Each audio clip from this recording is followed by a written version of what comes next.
Hey everyone, it's Julia Meyer, your host of Own Your Wellness, and we are back again. It's almost Thanksgiving, and I am thankful for the fact that I have my next guest here today. This conversation has been a long time coming, and I'm telling you, with the stars aligned, everything is finally in alignment. We get to have this conversation. I couldn't be happier. We have to hold on for just one moment, and we'll be right back.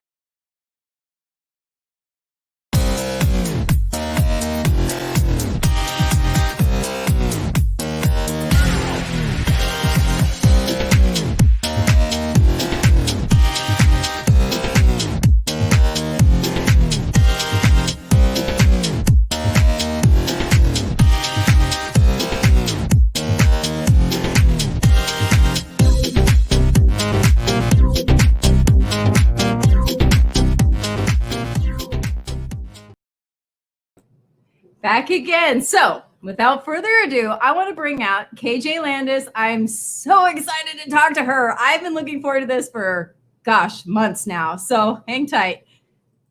Hello, hello, hello. Thank you so much for joining us today. I'm so glad you're here.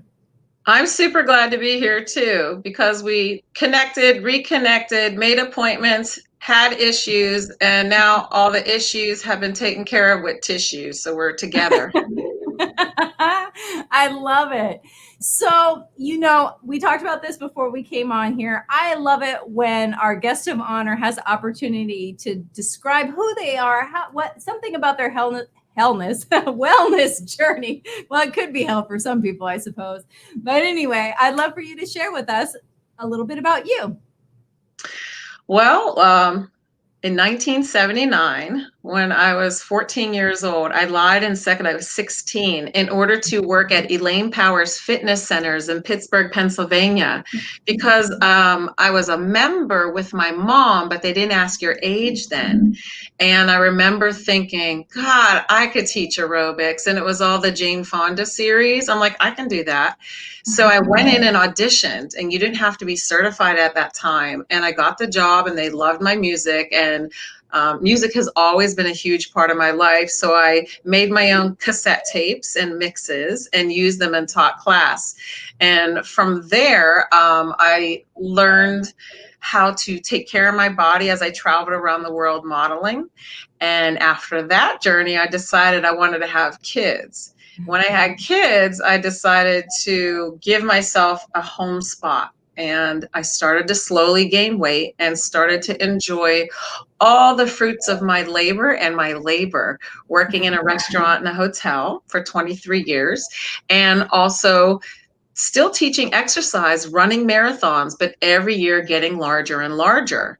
Some of it was due to hormones, some of it was due to food choices, and some of it was due to, if I'm running this many hours, I deserve that carrot cake, that martini, those olives, those nuts, and whatever else I want, because I just ran 4, 5, 6 hours. So my mental mindset had shifted into a not so good space for maintaining how amazing I felt on the inside. And I wanted the outside to continue to be matching how amazing of a human I felt on the inside. So for the second time in my life, I lost a lot of weight. And that was at the time when we started taking butter out of jail. Like 10 years ago, we let eggs out of jail. Then 5 years ago, we let butter out of jail. And through all the nutrition science research and anti-cancer research that I did that was food-based, I learned how to not only heal myself, do the fat loss along with some hormones, but also learned how to help others in my community. And when I had enough experimentation with family and friends, I took it to the next level, started writing books and coaching one-on-one for fat loss, emotional wellness, and digging deep into the science of food and making it fun for people of all ages. I love that. Something that I had or that comes to mind is that when I looked you up and I found you online, because that's how we met originally, is that you were so vulnerable. You were so completely vulnerable and just showed who you were, and you were so honest about your journey.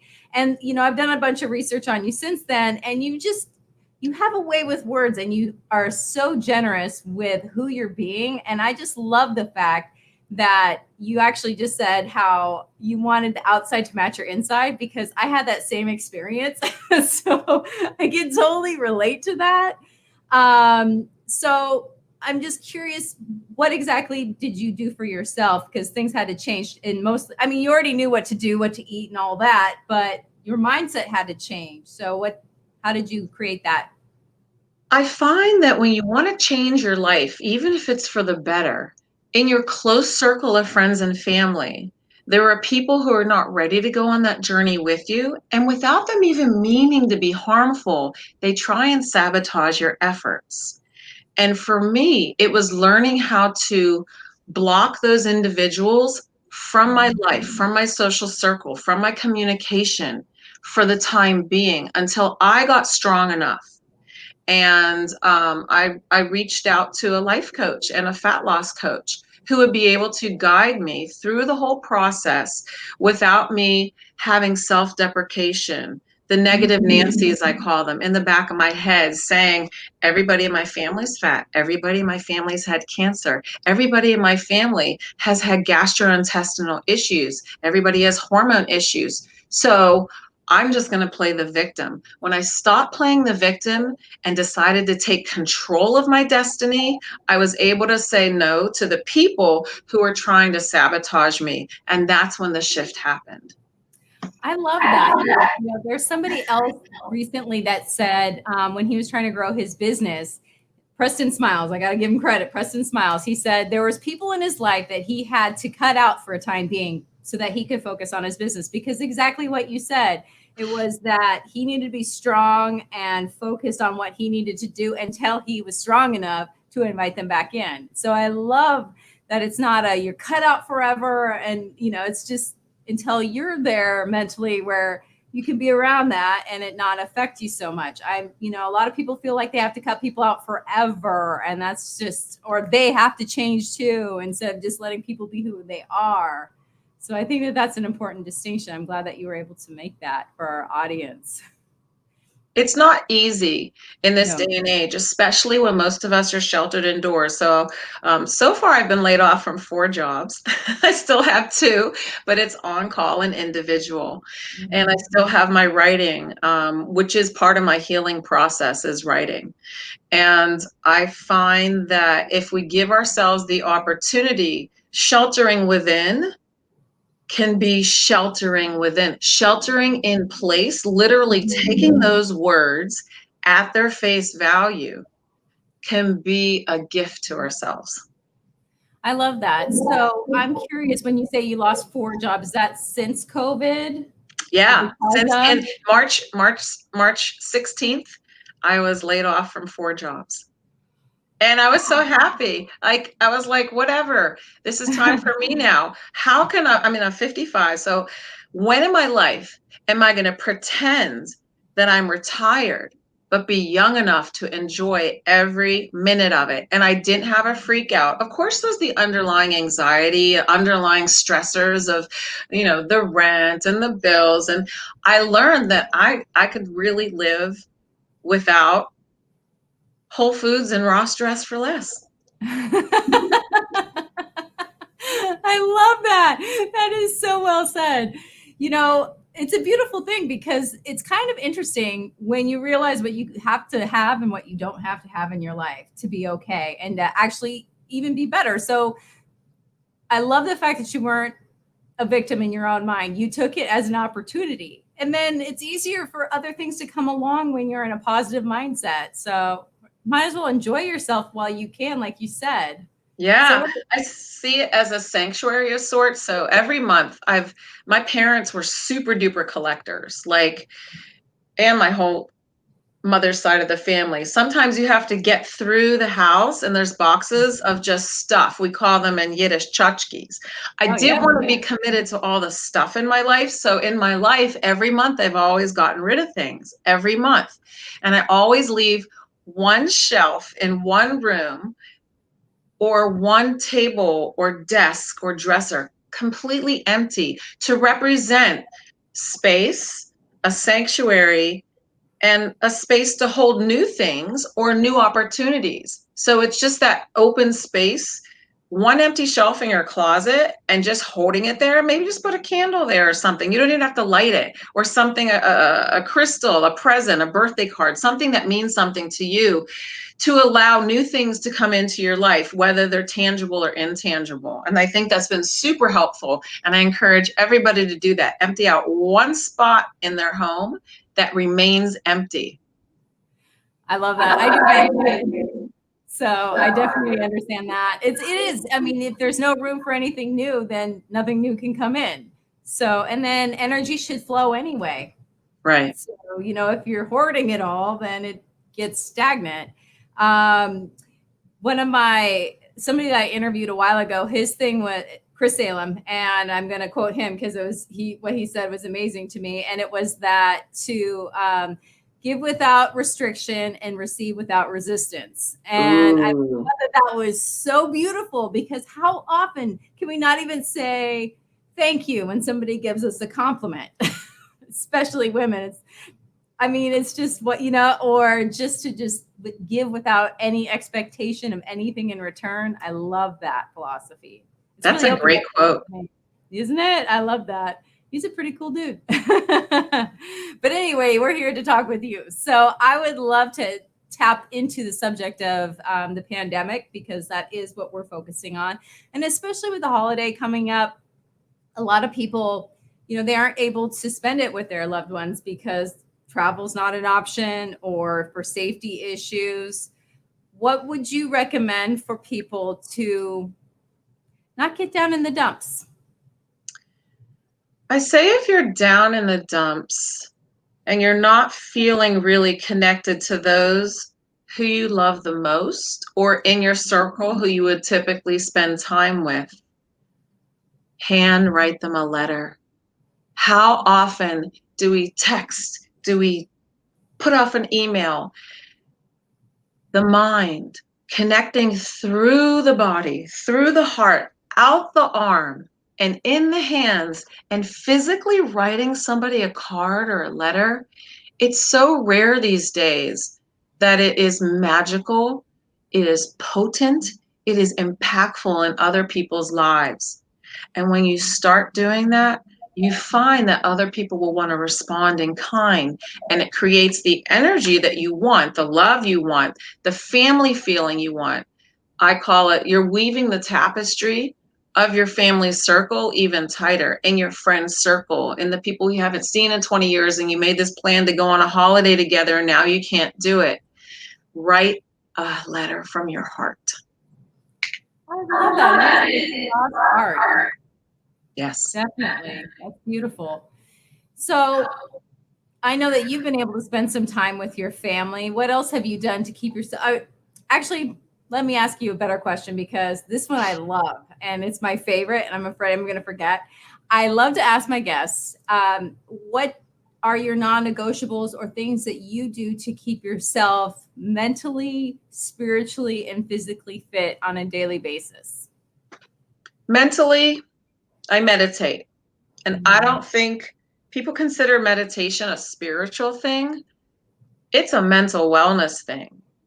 And meditation could be as simple as, and this is a self-taught meditation in the beginning before I went to any courses, I would lay down after a hot yoga class and I would just count in my head and see the numbers floating across as if it was on those large kindergarten, first grade strips of cardboard attached to the border of the room, 1 through 10, and then back to 1, as if it's slow like taffy. And I would do that 2, 3, 4 times until a few minutes have passed. And when you're focusing on the digits so slowly, like molasses, it just, for me, was a vacation from the rest of my life. That's a non-negotiable. The second thing that I do is something for my spirituality, is I spend time by myself. Even though we're in the pandemic and we're in the room, in the house, constantly with the kids and the husbands and, the fish and the cleaning and the cooking and the noise, and school's at home, everything's at home. I spend time by myself. whether it's praying, putting on makeup, making creams by myself. Spirituality, if you believe in some sort of faith-based system, or just if you believe in love, right? If the basis of all religions are love, then you can love yourself alone and know that if everybody else is doing that, you are somehow connected to other. And being by yourself, we come in this world alone, we leave this world alone. Allow yourself to not fear being alone. And that discomfort, being comfortable with that moment of discomfort, that's where the spirituality occurs. And for the physical, I do some sort of physical movement every day. I do Pilates, boot camp Pilates. I call it Pilates Plus, my version of Pilates. Power Pilates.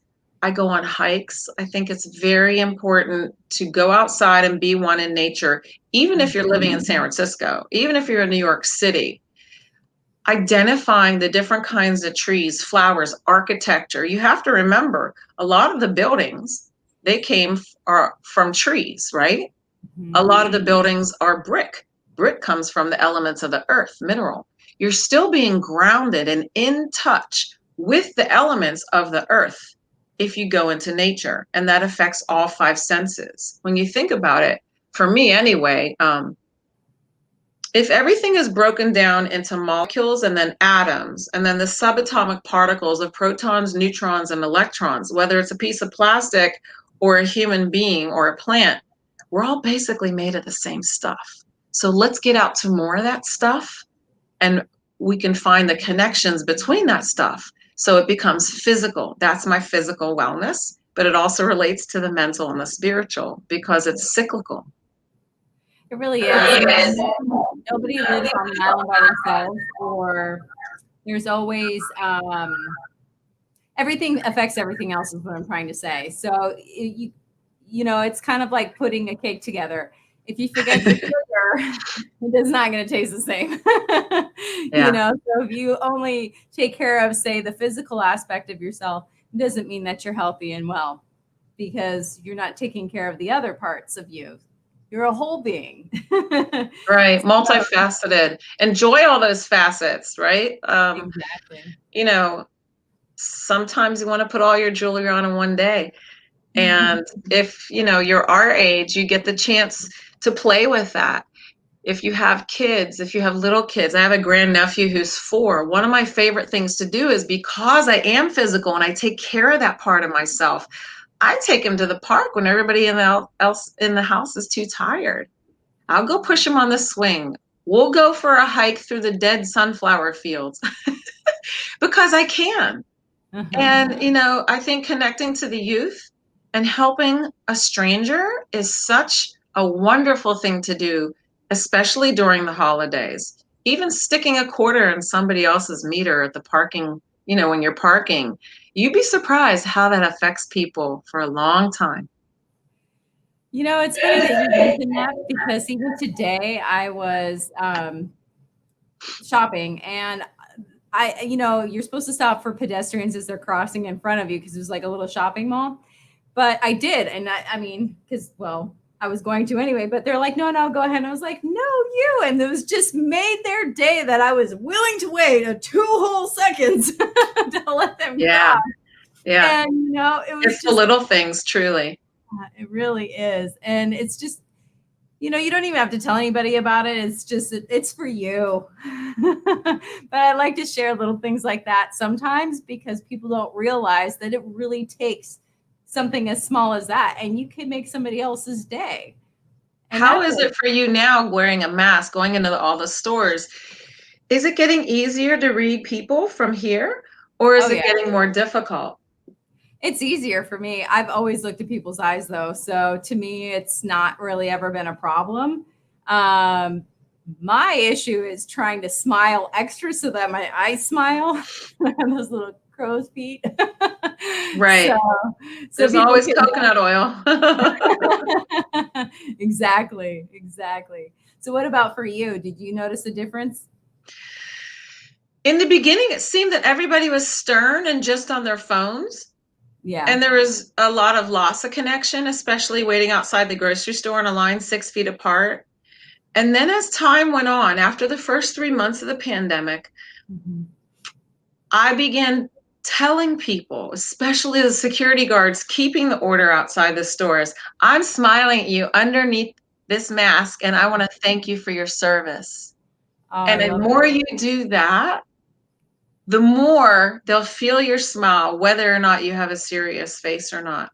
Yeah, I thank a lot of people for their service. The gas station guy taking my $10 before I put gas in, I'm like, thank you so much for your service. I know it's a dangerous job and I know you have to touch money, even with your gloves on.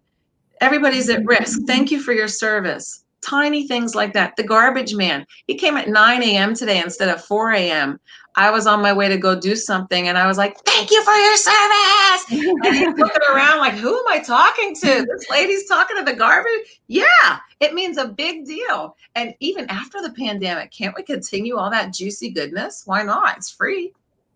I love it. And something I've noticed too is that people are appreciating frontline workers, teachers, especially teachers, but just, quote unquote, normal people as opposed to celebrities, because now they realize how much we are connected to each other, whether you like it or not. Your coffee came from somewhere. What about those people that, are still at the counter trying to serve you your coffee? Or, like you said, the gas station, I need my gas. So, the other day my tire was low. What if there wasn't somebody to turn on the air for me? Right. These are all things that we just don't think about until, we don't have them. So I love that fact. That's a positive, I would say, for the pandemic, is because, like you, I love to look for what's good about things, because I don't want to make myself miserable. It is what it is right now. So I could be mad about wearing a mask, but that's a first world problem. If that's how I feel oppressed, Right. then, like, come on, man. And you know what? It's okay to be in a funk. If Yeah. you are in a funk, allow yourself to feel that completely. Get your Mhm. glass of wine, go take a hot bath, cry in the bath, mix the tears with the water, with the bubbles, with your wine, with the candle. Like, let it all out, Uh-huh. because holding it back causes more anxiety and stress, changes the hormones in the blood, in the brain, in the spinal cord, and it can cause dis-ease. The word dis-ease literally is disease. It's you're not comfortable with something going on in or out of the body and mind. So feel what you're going to feel, and then know when it's time. How do you know when it's time to ask somebody for help? It took me a long, long time to be able to reach out to somebody for help, especially females, because, we're supposed to be the nurturer in the family. We're supposed to take care of everything, plus work. Yep. The master of everything. So, I just want to touch on the fact that you mentioned it's okay to be in a bad mood. It's okay to be in a funk, especially because I'm known for joy. And it's so important to honor your feelings. It doesn't mean you camp there forever. And like you said, please do ask for help if you need it. But you're right. Sometimes it's hard to. For me, I don't know if you know this about me, but I had a drinking problem. So this was years ago. So I had to learn how to ask for help. And now with all of my clients, whether they like it or not, they're required to reach out to me a couple times a week to ask questions or just to check in, so that they can get in the habit of asking for help when they don't even need it. Because it's easier to practice skills when you're not in it than when you are in it. So Right. Oh, I'm bad because something I'm doing is not coherent and consistent with the rest of society. But to be honest, there's a lot of people in our society who don't even admit that they have an addictive personality. I'm one of them. I'm an extremist. I'm either, all cheesecake or all carrots. And that I've always been that way. So knowing that, I know to find my triggers. I know how to identify the triggers, and I know when to put myself in check. And if I don't, thank God I have a partner, my husband, 31 years, and he will tell me, nobody's going to love you enough like I am to tell you this, but I'm going to tell you this right now. Everybody thinks you're so wonderful and nice that they'll appease you. Oh, good, KJ. Oh, fabulous. You're such a good helper, this and that. But I'm going to tell you, I'm putting you in check. We all need the checks and balances. And thank goodness I found someone who's able to put me in check. I love that because it's coming from a loving place. It's coming from somebody who wants to help you, not somebody who's trying to beat you down. There's a huge difference between hearing somebody tell you some honest truth as opposed to somebody who just wants to be mean. So I like that you have that. Yeah. That's and amazing. We're resistant to it at first. Oh, no, Yeah. not me. I got 3 love letters last week from all these people that love the way I teach. I mean, weren't you resistant to your own addictions? Oh, yeah, of course. And, I mean, my addictions don't go away. Now it's cheese. Like, I can't have cheese in my house. I just can't. Right. I mean, I know myself well enough. I will literally get up in the middle of the night to eat it because I know it's there. I can have alcohol in the house, no problem, but I can't have cheese. Oh, that's interesting. I know. Yeah, it doesn't bother me when other people eat regular sugar and flour. I'm gluten-free, grain-free for the most part, and gluten-free, grain-free, sugar-free for the most part. But when I do have that conscious choice to have whatever that is, I consider it a treat and not a cheat. So rather than saying, I really shouldn't have that Manhattan and beautiful homemade torte that someone made me, it's like, no, they told me they were going to bring it. They made it. They spent the time because they love me. I chose to have this cocktail hour on Zoom with my girlfriends when the other one's at my house bringing it to me because she's in my social bubble of who I can visit and not visit. Why am I beating myself up about this when it hasn't even occurred yet? A treat is not a cheat. And when you eliminate the guilt feelings even before it happened, you get to fully enjoy it. You do. And then also you're not producing cortisol. So, all those stress hormones. Yeah, right. I love that. I think that's so important, And then the other thing too is if you do have a cheat, for example, it only takes one good choice to get right back on the right path again. You don't have to keep going down just because you had pizza. You don't need to have ice cream after and cocktails after that. And, you could just go back to eating the way that you normally would and just be like, well, you know what? I enjoyed it. That was good. Won't do that again for a while. Right. Our body wants to be in homeostasis.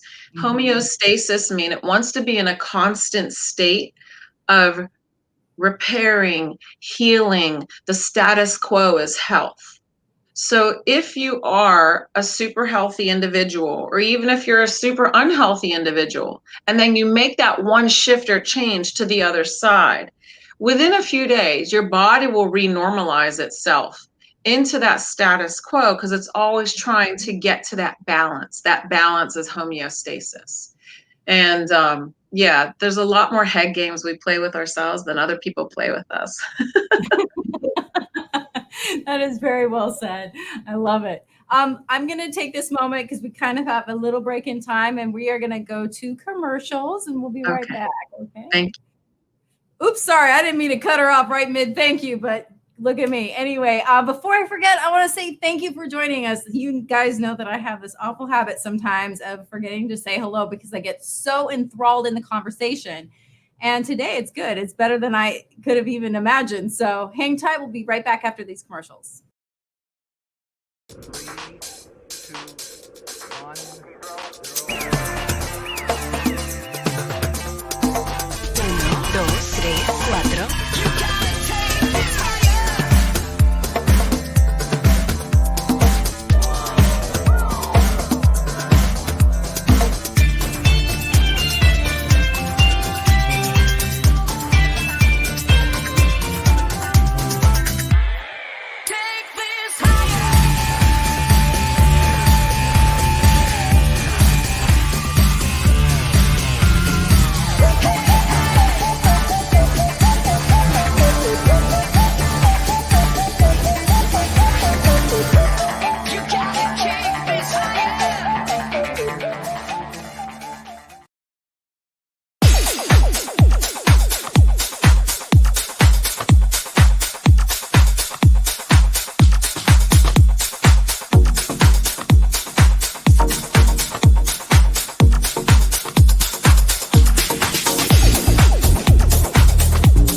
We are back again. I'm going to bring back our special guest, KJ. I'm so glad she's here with us today.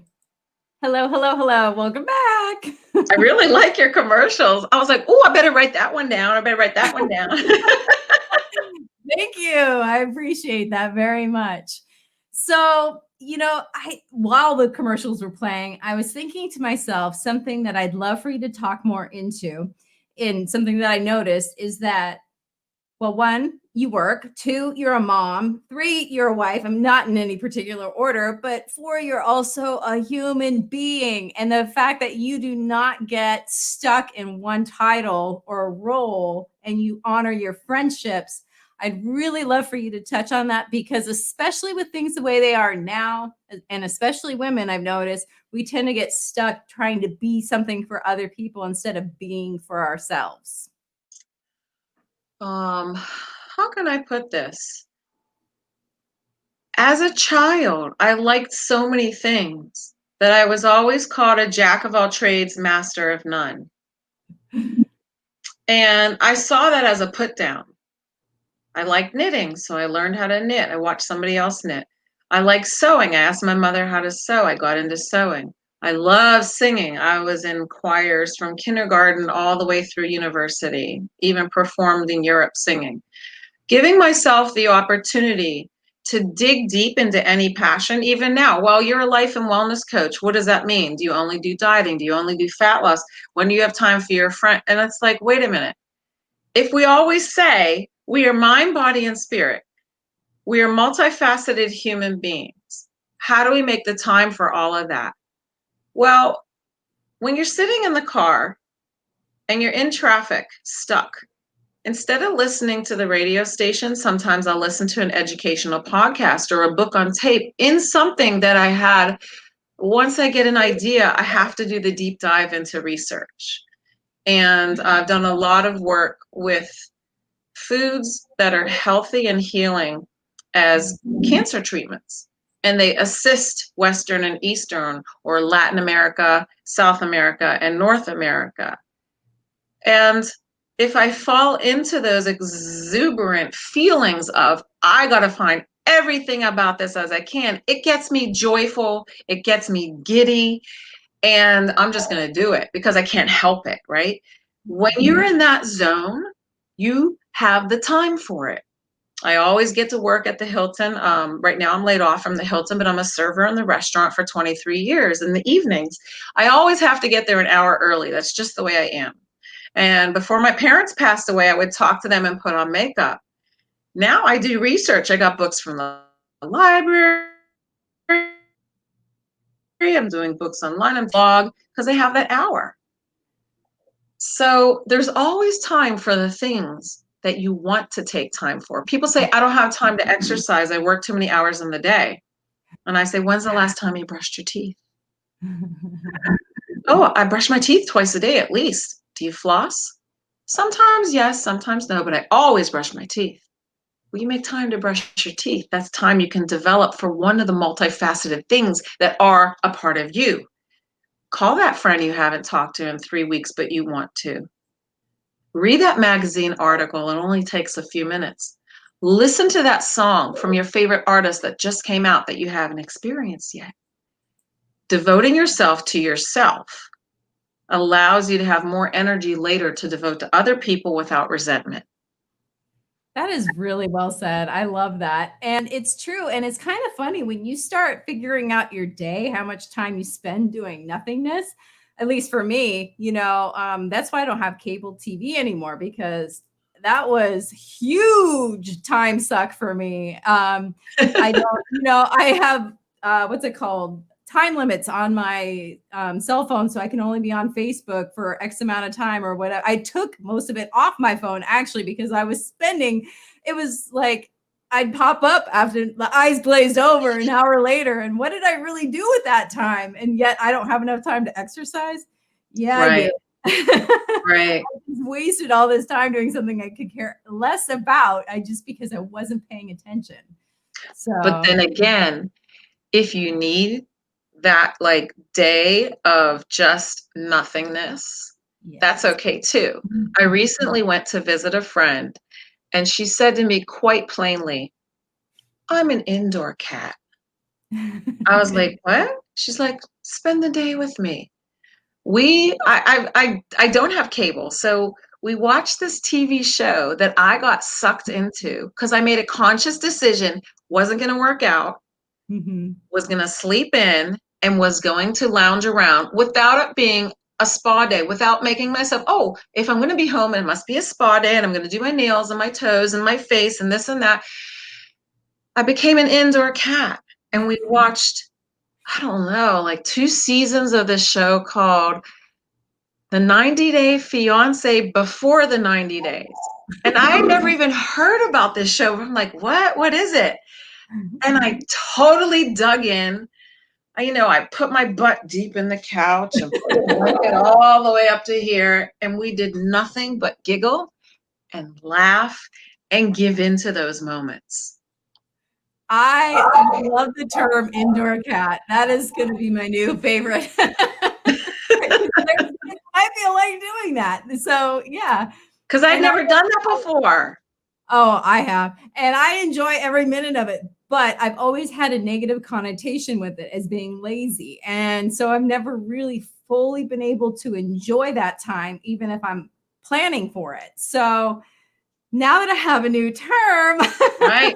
And how do you see an indoor cat? Do you call an indoor cat lazy? no, they're just an indoor cat. Exactly. And they're so wise and they're regal and elegant. And you observe the indoor cat as they're walking around the room and they just give you that look. And you're like, oh my God, you are so divine, but you've done nothing all day. It's like, I could be divine and do nothing all day. Oh, pick me. I want to do that. So when you do choose that, it's okay too. Yeah, I love that. I love that. Yeah, because we are supposed to be human beings, not human doings. And not have it because I lived in New York City for a long time. And I got in that habit of just constantly moving and doing. And then when I moved to California, I was like, people here are slow. They even talk slow. I'm almost 7 years in, and now I'm finally used to it. And I've got to say, it's a lot more pleasant. Nothing has to be done yesterday. Just relax. Things get done. It doesn't have to be frenetic.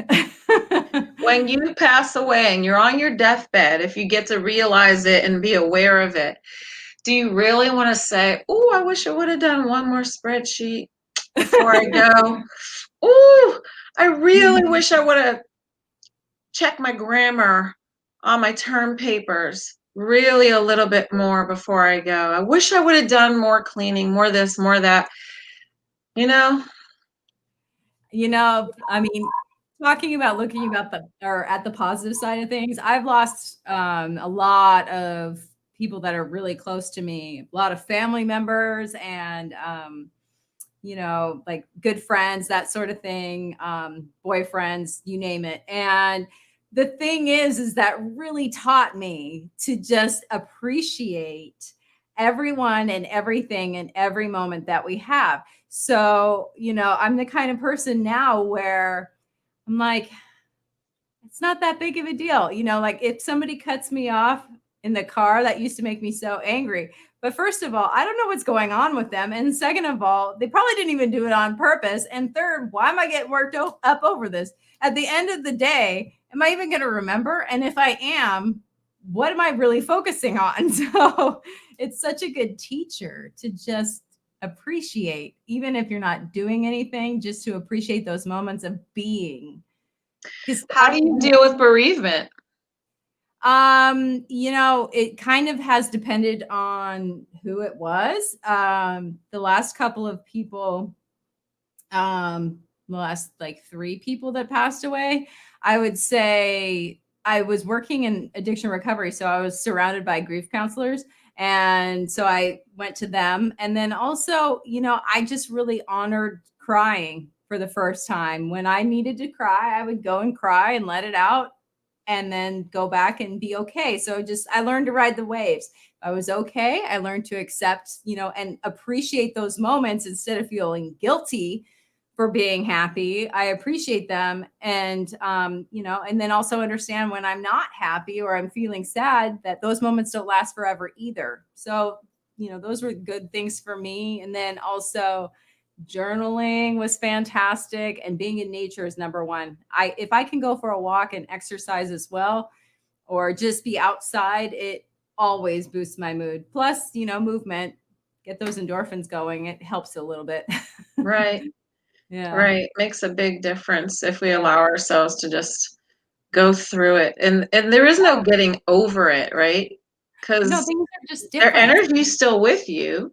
So Mhm. you're still in a sense with that other person through all the memories, through all the energy. I mean, it took me a year to cry when my mom passed away, and it took me 4 months to cry when my father passed away. And people used to say, "Oh, you should be so lucky. Your mother lived to almost 91 and your dad lived till 93." And I was like, okay, so maybe I shouldn't be so, I can be stoic about it. And it's like when it hit me, it hit me. Yeah. And that was okay. You know, I think it's funny because with bereavement in particular and grieving, people always want to help and say, the right thing, but there really isn't anything. I just, for me, I've learned to just be with people when they're sad. If they want to talk, they talk. And if they don't, I just sit with them. It can be uncomfortable because it's hard to be with people who are sad.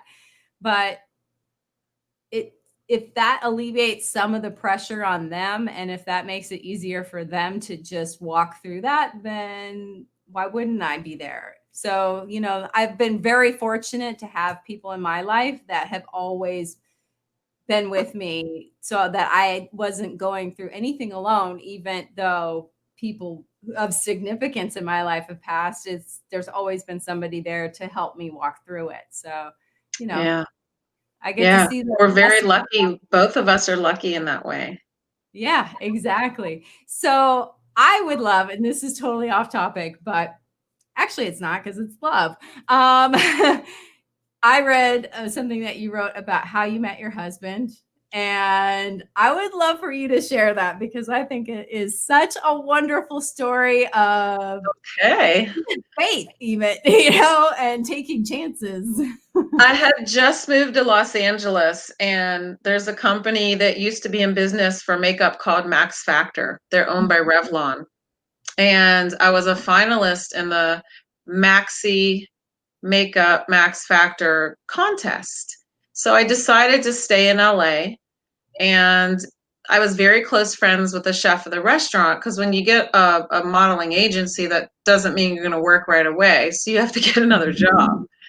And he came in like almost at closing time, 3 days in a row.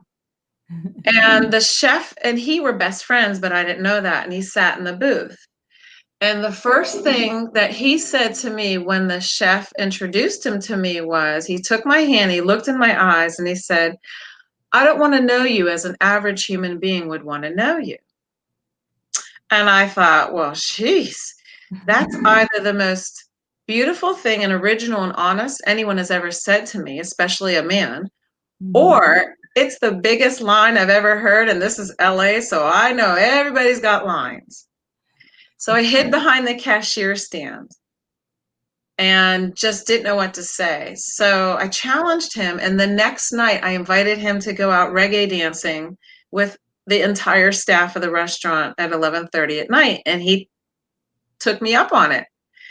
And we went to this Kingston club, Kingston 12 in Santa Monica, which had live reggae music. And he loved reggae and I loved reggae. And it was love at first dance. As we started dancing to the music. Then we were pen pals for 6 months because he didn't tell me he was modeling and I didn't tell him I was modeling. He just said he's traveling and I said I'm a server. And he went to Japan and we became pen pals. Now, for those of you that don't know what it is to write a real letter, there's very thin airmail paper and it's threefold paper like a brochure, and then the ends are sticky and you lick it and stick it and mail that to each other. So you get to know each other in an old fashioned manner. And after 6 months, he sent me a postcard and said, come and join me on the other side of the world. I'll be waiting on the other side of the fence. And my husband had sent me money into my bank account to come live with him in Japan. And he got me into his modeling agency. And this is only after knowing him 2 weeks on his visit to San Francisco. And that was it. I moved in with him immediately, and we've been together nonstop ever since. I just love that. I finally met my person 9 months ago. And so I'm 42. So it's been a while. And, I spent a lot of time alone, and by choice, of course. But so to hear somebody, have such a fun story and then be with them for that long, and just the way you even talk about him now, I can see the love. So that I just really appreciate you sharing that with us, because, especially with COVID going on and it's hard to meet people and all of this, for those single people out there, there's a way. It doesn't have to There look is a way. it There is doesn't a way. have to look any particular way at all. It's just, when it's meant to be, it'll happen. And I hate to say that because it sounds so corny and cliche, but doesn't mean that just because you're not out there, what is it, when you go out for those 5-minute dates, although, you're not doing all the speed dating or, Yeah. all the, you can still find somebody and meet them. And you just. People ask me advice because I've been with my husband so long. Mm-hmm. And I always say, especially the younger generation, I say, go to the produce aisle. If you got a man who likes vegetables, he probably takes care of himself. And you want someone to be long-lived and healthy with you. I find, and even if they hit on me in the grocery aisle and the produce aisle, I still say thank you for the compliment. I'm taken, but hey, I'm not dead yet. Still got it. So yeah, go to the produce aisle. You can find a woman, you can find a man, you can find a transgender, you can find a beautiful friendship. I love that. And that is a good point, because produce, like you said, it's not like you're in the cookie aisle or I love that. Yeah, because I met my boyfriend. I mean, it was a blind date, but he's a personal trainer. I'm a personal trainer, and we had a mutual client. We didn't work at the same gym or anything, but he ended up saying, "Hey, I think you two should meet." And so you just never know. I mean, I don't do that kind of thing, and I was like, you know what, I'm going to go for it, and it worked out. So Wow, that's beautiful.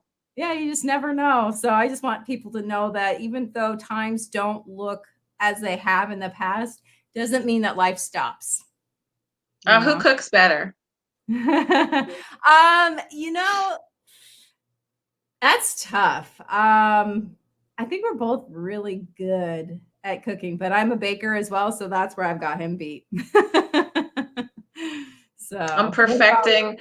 I create my own baked goods just by messing around. And my daughter, she's 16 now, but she took cooking school for 5 years when she was younger. So she writes down the recipes as I throw stuff together. And I'm going to I'm going to make my own sugar-free, grain-free, keto pecan pie for Thanksgiving. That sounds wonderful. That's funny. That's something else we have in common, because I do the same thing. You just throw stuff together.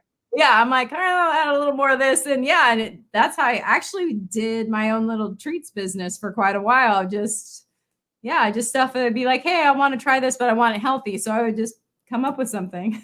Right. The easy swaps. And swapping out is easier than people think. Like before cauliflower crust was a thing, I was making it at my library workshops, teaching parents how to get their children to swap out the unhealthy favorites for healthier options. And we would just take heads of cauliflower and steam them and mash them. And then the kids would jump on them in muslin. And then they put some plastic on it, and getting a bunch of kids to stomp on cauliflower. And then you put it together with the beautiful cheeses and the eggs and the herbs and twice baked. And it became this amazing, fun thing. And you can do your easy swaps to eat healthier. I used to be like, okay, there's the paleo police, there's the vegan police, there's a vegetarian police. You know what? Why don't we just stop with the labels and just say, I eat? I love that. People always ask me, if I'm a vegetarian, like you said, and I said, I eat food. I eat healthy. Well, but then that's kind of dangerous too, though, because then what's healthy, and then it turns into like, how far down the rabbit hole do you want to go? At least for me, I get too like wrapped up into eating things healthier and healthier and healthier, like kale, for example. How like now, or the last time I heard was something like you shouldn't eat it raw; it should be semi-cooked. And then it was like, I'm eating kale; it's better than a potato chip. Can't I just leave it at that? I take seniors from the library. I call them paleo field trips to the dollar stores, because there's not just a chain brand of dollar stores in San Francisco, there's many. And on our dollar store paleo field trips, I teach the seniors how to read food ingredients, even at the dollar stores. It's better to get 16 pieces of beautiful bok choy for $1 at the dollar store than getting 166 lemon cream wafers at the dollar store. Or if you can't afford the $4.99 a pound for hothouse organic tomatoes at Whole Foods, you can get 3 pounds of tomatoes for $1 at the dollar store. It's better to do it that way than to be forcing yourself in it's organic or nothing. There are shifts we can make, even while I'm on unemployment. There are shifts we all can make to enhance our health and well-being during this pandemic, or during any time of stress or strife. People lose jobs, and people, have to pay for exorbitant healthcare costs even when they're employed. Exactly. I love that you brought that up, because that's actually something that I struggled with for a long time. It was that all or nothing mentality, of course. And it was like I had to have organic blueberries, brainberries, or if I was going to have something sweet like that, then I would get something like a Twix bar or something. I don't know where I thought that would be a better choice than regular blueberries that aren't organic. I have no idea where that came from. But once I finally saw it, I couldn't unsee it. And people, tend to forget that, yeah, there are maybe better choices, but that's still a better choice than processed food. It's still a better choice, like you said, than those wafers. So, Right. Yesterday, I went to the dollar store looking for unsalted roasted peanuts in the shell. They were sold out. And I think it's because I've been teaching people for 5-6 years here. And I'm like, where are my giant bag, 2 pounds of peanuts for $1? And they're like, we're sold out. And I'm like, you know how many ingredients are in that? They go, yeah, 1. You've been here a million times, lady. So that 5 ingredient list or more, they know me by name now. That is so funny. I love that. I love that you show people too, because once you figure out and you know how to do that, it becomes less scary. And then it's fun. Like even me, sometimes I'll go to Whole Foods and just look at food and just see what they have because I want to. For me, it's fun. Not everybody's like that, obviously. There's no food samples anymore, but they used to have great food samples and you don't feel guilty. Exactly. I love that. We are running out of time, but I want to make sure that we talk about what you're up to, and I want to make sure I put up your website again. So, are you? I know that you've been writing. So, do you have anything coming out soon? Probably in the next year, but I do have 4 books that I've currently published, and the most recent one is called Happy Healthy You, and it's everything we talked about, your total wellness toolkit for renewing body, soul, and mind, and it deals with extreme trauma as well as everyday drama in our lives. Talks about hormones, superfoods, writing, role play exercises, music, silence as a healer, and that's available online. It's also available in an audiobook, print version, and probably at your local library. If you don't want to pay anything, just get it from the library. It's a joy to write, and writing is very healing for me. I have a whole Superior Self series, and the reason why I named it Superior Self, I was jogging at the beach years ago when I could jog. Now I have knee arthritis and I can't jog, so I'm a vivid hiker. And I was just asking God, what should I name my website? I got all this information, all this stuff is under the bed, the notes are there, I'm ready to do it. And it just came to me when the sun came out after the rain, and it was like, superior self. And I'm like, well, who said that? and it wasn't the premium or the optimum or the apex or the best. Yeah.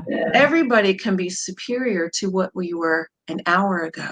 Everybody can be superior today to what you were yesterday by your life's choices today, by your moment to moment choices. And that's empowering as this human, this spirit, this gift that we are. So superior self came to me in that way. I have tons of free information on my website for free. I have foods I live by, healthy meal recipe ideas just to throw together. I have books for sale there, as well as any online retailer. I do coaching. I'm teaching now.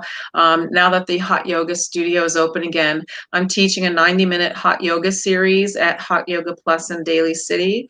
I teach Pilates there, pop Pilates, classic Pilates, boot camp Pilates. I teach yin yoga privately to patients with specific ailments and restorative poses. And also teach from home via iPad, FaceTime, Skype, Zoom, whatever format you need, and you want that one-on-one push, I'm here for you.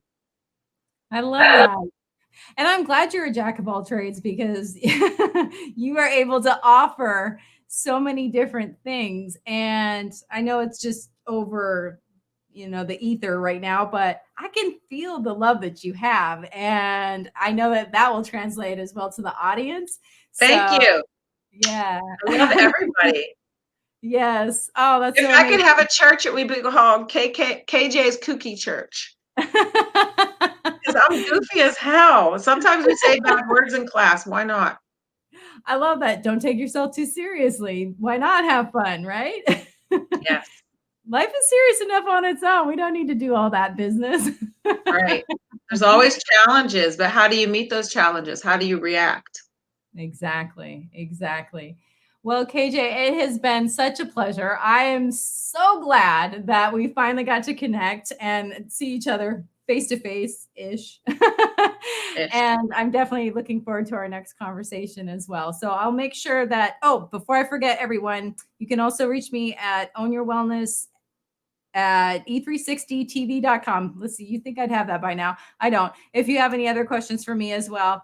But KJ, I just want to say thank you again for being here, and I appreciate your time, and I'm sure our audience does as well. Big love. Enjoy your time together. May the love shift. I love it. We'll see you soon. Take care. Bye-bye. Bye. You guys, I know that was so much fun. I just felt the love. I know that you can too. And definitely, I want you to reach out to her when you get a chance, because she's fabulous. Anyway, everyone, have a great night, and we'll see you next time.